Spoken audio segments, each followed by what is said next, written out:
Hello my YouTube family, সবাই কেমন আছো? তো আমি চলে এসেছি লাস্ট ডে ছট পূজার ভিডিওটা নিয়ে। তো বুঝতে পারছো তো, কৃষ্ণনগর মানে কোনো দিক থেকে কম নয় কিন্তু। তো দেখো এখানে, দেখো পুরো ভর্তি হয়ে গেছে, পুরো একদম 4টে বেজে গেছে আমার আসতে, তাও দেখছি প্রচণ্ড ভিড় হয়ে গেছে। তো এখানে দেখো প্রদীপ দিয়ে সুন্দর করে সাজিয়ে দেওয়া হচ্ছে ততক্ষণ। আর এখানে বাচ্চাদের একটু পটকা না ফাটালে কি আর হয়? তো ছট পূজায় তো ঘাটে গেলে মানে দুনিয়ার পটকা মটকা আমরা ছোটোবেলা থেকে দেখে আসছি, এমনকি মানুষের কাপড়ও পুড়ে গেছে। তা চলো, এখানে দেখো সব বাচ্চারা একটু সেফটিভাবে এটা করতে হবে আমাদের। তো যাই হোক, এখানে এখন অতটা বেশি কেউ ফাটায় না, এক সাইডে গিয়ে ফাটায়। আর এখানে দেখো নৌকার ওপর বাজি ফাটাচ্ছে। তো তোমাদের সাথে একটা কথা শেয়ার করি, এই যে ছট পুজো আমাদের যে বাঙালির যে ষষ্ঠী পুজো যাকে বলে, ষষ্ঠী মা হিসাব মতো কিন্তু সেই ষষ্ঠী মায়েরই পুজো। তো দেখো এখানে মামা আছে দুখানা, আর নিচে যেটা সবার কোলে বসে রয়েছে, মানে সবাই ওর ওর কোলে বসে রয়েছে, সেটাই হচ্ছে ভাগ্নে।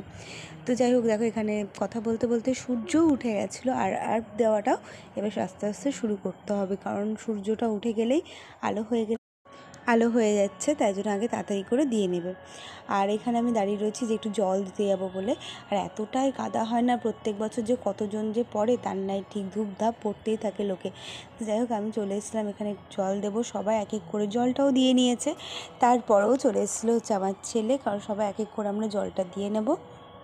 এটা দেওয়াটা মনে করি খুবই ভালো, কারণ এটা খুবই ভালো জিনিস দেওয়াটা। আর ছট পুজো মানে যে পুজো যে যারই হোক না কেন, ধর্ম বলে না যার যার, তো ধর্ম যার যাই হোক, পুজো তো সবারই হয়। তো এখানে দেখো এই সিঁদুরটা বেরিয়ে গেছে, ছোটোবেলায় যখন এই সিঁদুরটা দেখতাম মনে করতাম কবে পরবো, কিন্তু বিয়ে হয়নি বলে কোনো দিন পরতে পারতাম না। তো দেখো এখানে পরে নিয়েছি, আর দারুণ লাগে কিন্তু আমার, জানো। আর এখানে দেখো আমার ছেলেদের হচ্ছে প্রসাদ দিয়ে দেবে, আর এখানে আস্তে আস্তে সূর্য ওঠা শুরু হয়ে গেছে। তো এখানে দেখো আমার কাকাকে, যে মানে কতটাই বইয়ের পার্টসটা ক্যারি করতে পারে ও। আর এখানে ছেলেদেরকে কলা প্রসাদ দিয়েছে, আর আমাদের যেটা বলে খইচা, মানে কোলের যেটা প্রসাদ, সেটা দিয়ে দিয়েছে। এবার হচ্ছে আমরা আস্তে আস্তে বাড়ির দিকে রওনা হব। আর ওই যে সূর্যি মামা ওকে দিচ্ছে 1 বছরের অপেক্ষায়।